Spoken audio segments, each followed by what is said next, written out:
आपण पाहत आहात सत्यदर्शन न्यूज। जीवनावश्यक वस्तूंच्या किमती नियंत्रणात आणण्यासाठी सरकारने कोणती पावले उचलत आहेत? जीवनावश्यक वस्तूंच्या किमती आटोक्यात आल्या असून सरकारने या संदर्भात विशेष करून नाशिवंत वस्तूंचा पुरवठा करण्यासंदर्भात अनेक पावले उचलल्याचं केंद्रीय वित्तमंत्री निर्मला सीतारामन यांनी आज राज्यसभेत सांगितलं। देशात डाळींचं उत्पादन पुरेसं घेतलं जात नाही, त्यामुळे पुरवठ्यात तुटवडा असल्याने भाववाढ होते, असं सांगून परिस्थिती नियंत्रणात राहण्यासाठी सरकारनं 2023 या वर्षात 8 लाख मेट्रिक टनाहून अधिक तूर डाळ तसंच मसूर डाळही आयात केल्याचं माहिती त्यांनी दिली।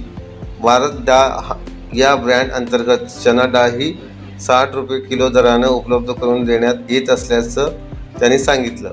कांद्याच्या किमती आटोक्यात राहाव्यात यासाठी आयात निर्बंधासहित बदल करण्यात आला आहे। टोमॅटो संदर्भातही अशीच पावले उचलण्यात आली आहेत।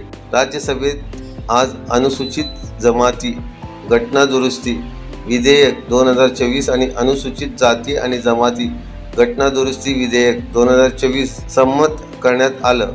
आदिवासी विकास मंत्री अर्जुन मुंडा यांनी हे विधेयक चर्चेसाठी मांडलं होतं। सत्यदर्शन न्यूजला लाईक करा, शेअर करा, सबस्क्राईब करा।